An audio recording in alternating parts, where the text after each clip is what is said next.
So when people think of industrial monitoring, I feel like their mind always jumps to these, massive oil silos or giant water towers. Yeah, the really big, obvious stuff. Right. But the reality is, I think the biggest headaches often come from those small, nasty containers, the ones kind of tucked away in the corners of a facility. Oh, absolutely. The chemical feed tank, a diesel day tank for a generator, or some waste slurry sump, the really unglamorous stuff. Exactly. And the problem there is, well, nobody wants to be the one sticking a dipstick into a tank of corrosive acid to see if it's full. For very, very good reason. I mean, it's dangerous, it's messy, and it's just not accurate.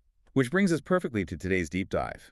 We're looking at a specific solution for this exact problem, the NTI E-ULT-G ultrasonic level transmitter. It's a piece of hardware designed to bring, real automation to those small-scale, often hazardous environments. Okay, so our mission here is to figure out how we can get eyes inside a tank without actually touching what's inside. The documentation calls it an ultrasonic level switch and transmitter. Let's skip the marketing for a second. What's actually happening here? It's basically industrial sonar. So the device mounts right on top of your tank, and it shoots a quick burst of sound waves down. Okay. Those waves hit the surface of the liquid, and then they just bounce right back. The sensor times that echo. So it's a time of flight calculation. Precisely. Since the speed of sound in air is a known constant, the time it takes for that echo to come back tells the sensor exactly how far away the liquid is. Which, right there, solves the biggest problem with old-school mechanical floats. The source material says it's ideal for corrosive, waste, or slurry-type media. Right.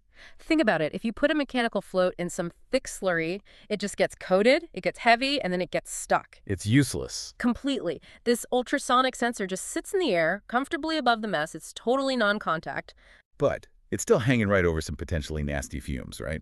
Right. So how does the hardware itself even survive that kind of environment? That's where material science comes in. Wow. The whole unit is housed in PVDF. Polyvinylidene fluoride. That's the one.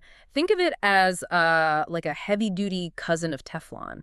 It's this specialized plastic that's just incredibly resistant to solvents, acids, bases. It's like armor for the electronics. So it's tough, but let's talk about scale. This isn't for, deep sea oil drilling. No, not at all. The EULTG is strictly short range. It's really optimized for a maximum depth of 49.2 inches, so about 1.25 meters. Okay.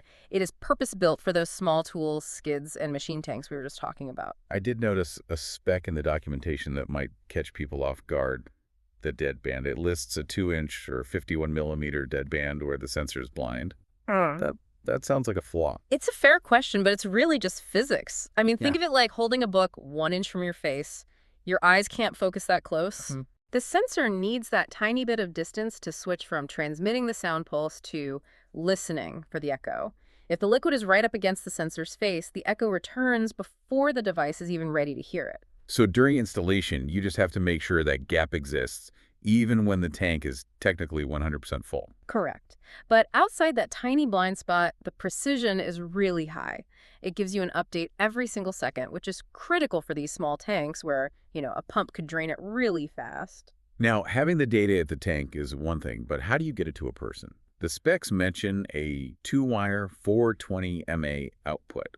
Why that specific standard? That is the universal language of industrial instruments. A 420 milliamp current loop is just incredibly robust. It doesn't lose signal strength over long wires like a voltage signal might. And it's not bothered by electrical noise. Exactly. It isn't easily interfered with by, say, big motors running nearby. But computers don't speak 420 mA natively. No, they don't.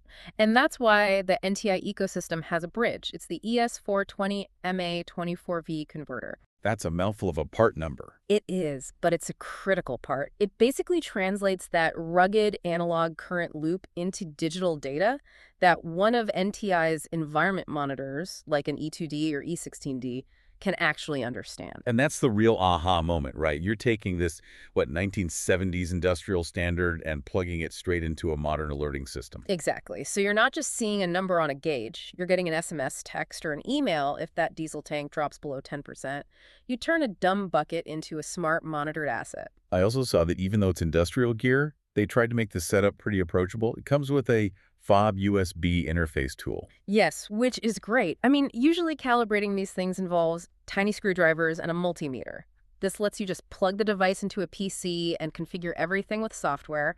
It really lowers the barrier to entry. So before we wrap up, we should probably cover the limitations. The sources were pretty clear on the don'ts. Physics again.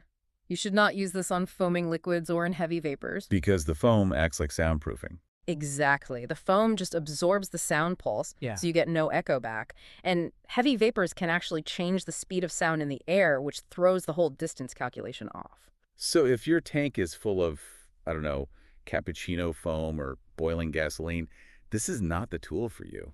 Definitely not. But for the standard nasty stuff oil, wastewater, chemicals, it's a total workhorse. Yeah, it really does seem like this kind of device closes that visibility gap. We have great monitoring for servers and data centers, but this brings that same intelligence to the, physical methy liquids that keep a facility running. It's all about preventing the spills and the run-dry situations that can shut down production. It's a great reminder that sometimes the smartest way to watch a dangerous liquid is to just listen to it from a very safe distance. Couldn't have said it better myself. All right, that's it for this deep dive. Thanks for listening, and we'll catch you on the next one.